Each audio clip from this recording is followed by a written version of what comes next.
VAG ऑडिओजमध्ये मी वैशाली तुमचं स्वागत करते. घेऊन आली आहे गुंतण्या आतुर फिरुनीचा पुढचा भाग सुरू करण्याआधी प्लीज माझ्या चॅनलला सबस्क्राईब करून घ्या आणि आधीचे पार्ट ऐकले असल्याची खात्री करून घ्या.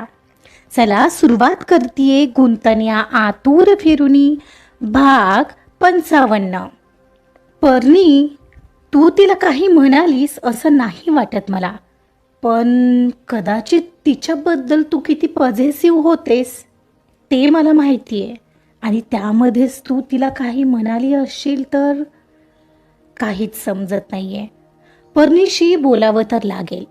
केतन मनाशीच ठरवत होता, पण यावेळी पर्णीचं त्याच्यासाठी पॉझिटिव्ह होणं आणि तिचं प्रेम हे तो चांगलंच जाणत होता. त्यामुळे तिचा राग येण्याचा प्रश्न तर नव्हताच, पण तिच्याबद्दल एक वेगळीच सहानुभूती वाटत होती. तिचं हे प्रेम समजून घ्यावं किंवा ती चुकीचा विचार करत असेल तर तिला समजावून सांगावं असं त्याला वाटत होतं. ती जशी नेहमी त्याला प्रेमाने जिंकत आली आहे तसंच तिच्याशी वागण्याचा विचार त्याला करावा वाटत होता. इकडे पर्णी स्टुडिओमध्ये येताच शार्दूल समोर आली. हे शार्दूल, गुड न्यूज आहे एक, जी ऐकल्यावर तू खूप खुश होशील. ओ बोल ना, आणि अशी कोणती न्यूज आहे ग? अरे केतन, त्यांनी परवानगी दिली आहे फोटोशूटसाठी. ओ काय सांगतेस, वा, मग बोल कधी करायचं फोटोशूट? तू म्हणशील तेव्हा. आणि त्यासाठी कपडे सुद्धा रेडी आहेत. हां, अरे वा, काय सांगतेस? हो, अरे माझी ननंद, ती फॅशन डिझायनर आहे, ती देणार आहे कपडे. तिच्याकडे सध्या एक पार्टीवेअर गाऊन रेडी आहे. म्हणजे आधी बघ तुला कसा वाटतोय, मग करू ते फिक्स, चालेल ना? हो नक्की, पाहून घेऊ. बरं मग येत्या सॅटर्डेला कसं राहील? चालेल, मला काहीच प्रॉब्लेम नाही. वा, खूप मस्त न्यूज दिलीस हा पर्णिका, एकदम खुश केलंस मला. आणि मग कसा झाला काल केतनचा बर्थडे? खुश झाले असतील नाही? एवढं आईबाबांनी कार वगैरे गिफ्ट केली म्हटल्यावर? हो म्हणजे काय, खूप खूप खुश झाले होते.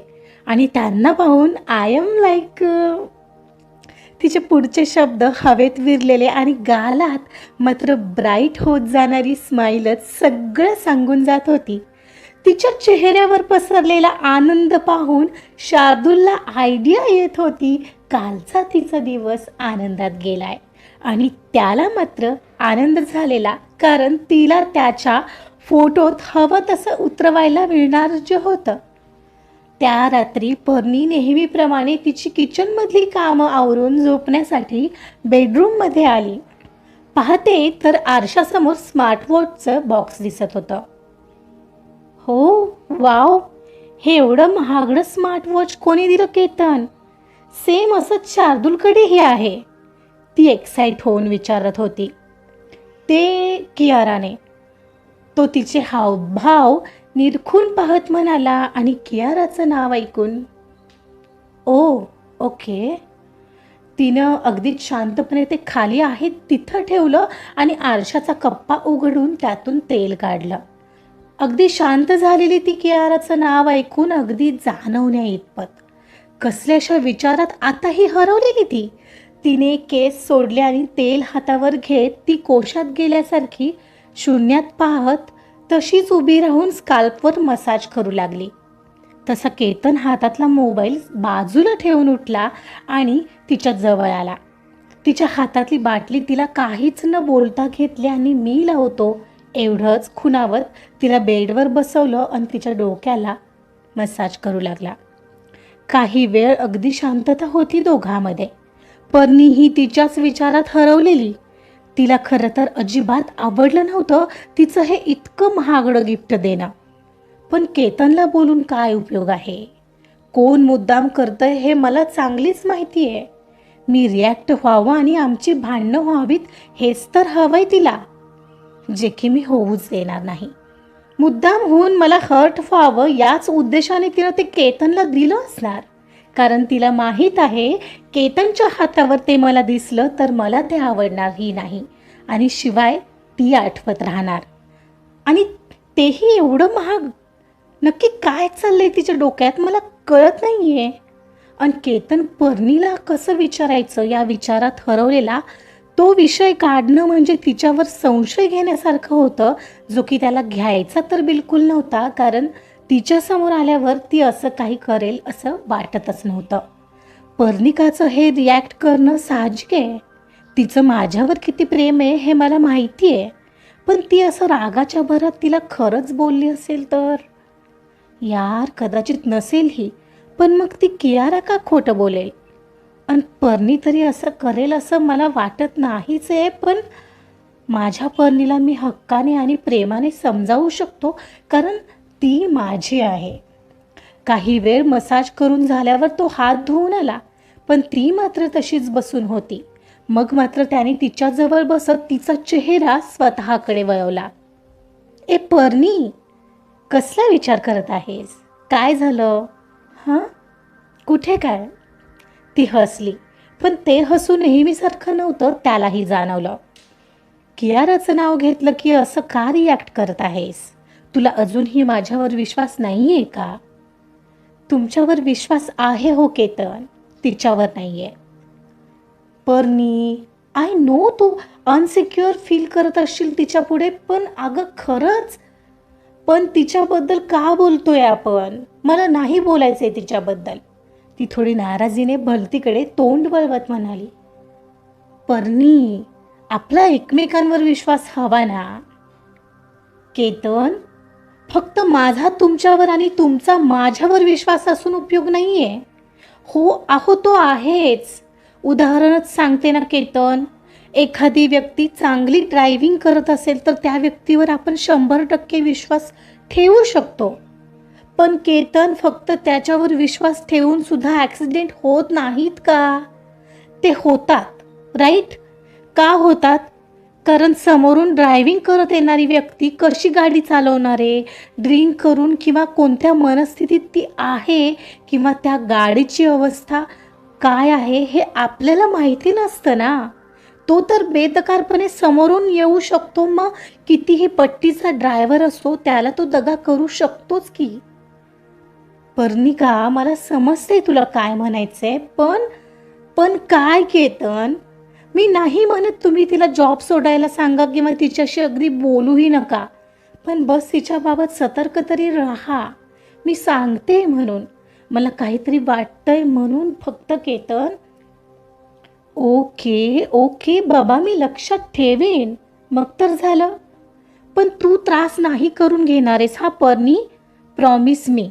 तू अशी विचार करत बसतेस मला वाईट वाटतं यार. आणि तू हवं तर मला बोल तिच्याबद्दल काय बोलायचंय ते, पण पर्णी, तिला नाही हा काही म्हणणार आहेस? मी कशाला तिला काय म्हणायला जाऊ? एक मिनिट केतन, तुम्ही असं का म्हणालात की की तिला काही म्हणायला जाऊ नकोस? अगं मी फक्त सांगतोय पर्णी, जनरली. का ती तुम्हाला काही म्हणाली आहे? काय म्हणाली का ती केतन? मला ना खरं खरं सांगा आता. काही नाही म्हणाली पर्णी. पर्णी, मीच तुला बोलतोय, आपल्याला काय करायचंय तिचं म्हणून. तुझ्या माझ्यात ती नकोच आहे, पण जे काय आहे ते आपल्यात असावं इतकंच. ती नकोच आहे केतन, पण ती येते ना केतन, अगदी पद्धतशीरपणे. मलाच ना आता कंटाळा आलाय या सगळ्याचा. पर्णिका थोडी चिडलीच. पर्णिका, तू शांत हो बरं, शांत हो ना यार. I love you. तो तिला घट्ट मिठीत घेत म्हणाला आणि तिला शांत करू लागला. तिच्या मनात वाढणारी भीती मात्र कमी व्हायचं नाव घेत नव्हती, कारण यावेळी काहीतरी मोठं होणार आहे अशी भीती तिला घेरत होती. आणि त्याच विचारात ती केतनला आणखी जवळ खेचत होती. आणि पर्णीचं आज हे असं रिॲक्ट करणं, इतकं पॅनिक होणं, त्याला जवळ खेचणं, इतकं अनसेफ वाटून घेणं केतनच्या मनात कुठेतरी शंका निर्माण करत होतं. सध्याच्या क्षणाला कुठेतरी पाणी मुरतंय एवढंच त्याच्या लक्षात येत होतं, कारण पर्णीच्या वागण्यात तर शंका घेण्यासारखं काही नव्हतंच. आणि कियाराबद्दलही अजून शंका घेण्यासारखं काही आढळलं नव्हतं. पण आता पर्णीच्या सांगण्याप्रमाणे कियाराबाबत थोडं लक्ष देणं त्याला गरजेचं वाटत होतं. तो तिच्या वागण्या बोलण्यावर जाणीवपूर्वक लक्ष देण्याचा विचार करत होता. नाहीतर तिचं एवढं महागडं गिफ्ट देणं त्यालाही कुठेतरी पटलेलं नव्हतं. अरे वा केतन, मज्जा आहे बाबा तुझी. आईबाबांनी एवढी ड्रीम कार गिफ्ट केली. वा यार, आम्हालाही हवे होते असे आईबाबा, सचिन म्हणत होता. हो ना यार, खरंच लकी आहेस. हो, एवढं मात्र खरं आहे. माझ्या आईबाबांच्या बाबतीत मी लकी आहेच. आणि वहिनींच्या बाबतीत, त्यांच्या बाबतीत ही काही कमी लकी नाही आहेस. मान्य कर हां. काही अंतरावर कियारा होती हे पाहून सचिन मुद्दामच म्हणाला. हो खरंय, म्हणत केतन गोड हसला. अन काय रे, तू सुद्धा आहेस की लकी मेधाच्या बाबतीत? मग लग्नाचा काही विचार आहे की नाही? नीरव म्हणाला. अरे चाललंय, लग्नाची आणि एंगेजमेंटची तारीख ठरवायची चालली आहे. ठरलं की सांगतो, सचिन म्हणाला. मग आता रे, तू काय करणार आहेस?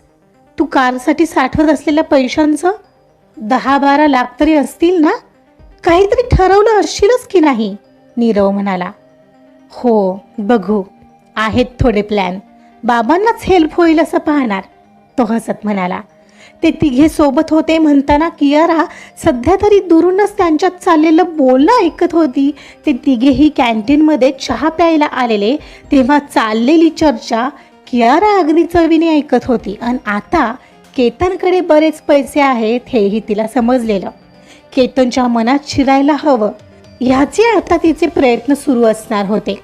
केतनच्या नजरेत आपण चांगलं बनायचं आणि त्याला तिला हवं तसं वागायला लावायचं. जोपर्यंत त्याचा विश्वास बसत नाही तोपर्यंत आपला कोणताच प्लॅन एक्झिक्यूट करायचा नाही असं ती ठरवत होती. वाईट ह्याचं वाटत होतं तिला. केतनला कार गिफ्ट मिळाल्याचं तिला आज कळालेलं. तो स्वतः मात्र काहीच बोलला नव्हता. आता घरी जायच्या आधी केतनला गाठायचं असं तिचं ठरलेलं. ऑफिसमधून निघायची वेळ झाली की कियारा तयार होऊन बसली आणि केतन रोज निघतो त्या वेळेला बरोबर त्याच्या केबिनमध्ये आली. हे निघत आहेस का केतन? हो, निघेन 5 मिनिटात. केतन, मला थोडी तुझी मदत हवी आहे, करशील? कसली मदत? अरे माझ्या बॉयफ्रेंडचा बर्थडे येतोय. प्लीज माझ्यासोबत चल ना शॉपिंगला. मला त्याच्यासाठी शर्ट घ्यायचा आहे. व्हॉट? तू मला एवढं महागडं घड्याळ गिफ्ट केलंस आणि तुझ्या बॉयफ्रेंडला फक्त शर्ट? अरे त्याला नेहमीच गिफ्ट घेत असते रे मी. तसंही त्याला गिफ्ट वगैरे आवडत नाही. मला वाटतंय घ्यावं म्हणून मी घेते. आणि तसंही तुला वॉच घेतलं, मग आता माझा मनी बॅलन्स संपलाय. बरं, मग कधी आहे त्याचा बर्थडे? त्याचा बर्थडे अरे परवा आहे, पण उद्या नाही जमणार आहे मला. सो आज येतोस का सोबत प्लीज? ती विचारत होती आणि त्याने हातातल्या घड्याळात किती वाजले पाहिलं. आज नको, हवं तर उद्या दुपारी जाऊया का? तो येणार आहे का इकडे? नाही रे, आता घेऊन ठेवणार फक्त आणि त्याला दाखवणार व्हिडिओ कॉलवर. तो दिवाळीला येणार आहे ना, तेव्हा देईन. ओके, मग उद्या दुपारी लंच टाईममध्ये जाऊ. ओके, म्हणजे आता नको का?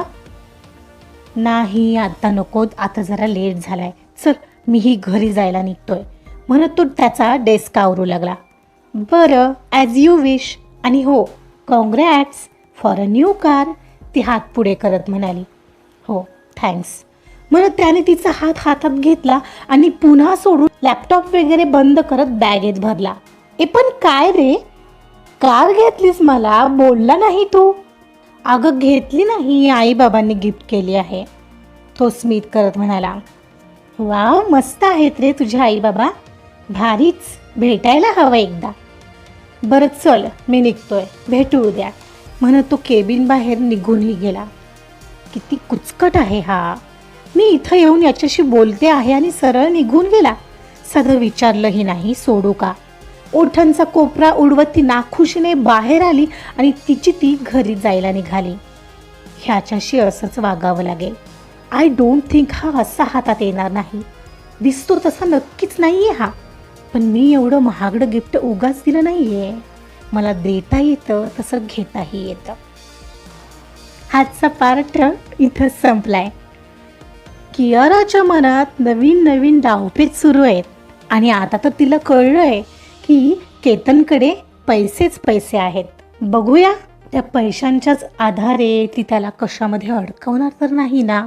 त्यासाठी ऐकत रहा गुंतनिया आतुर फिरुनी.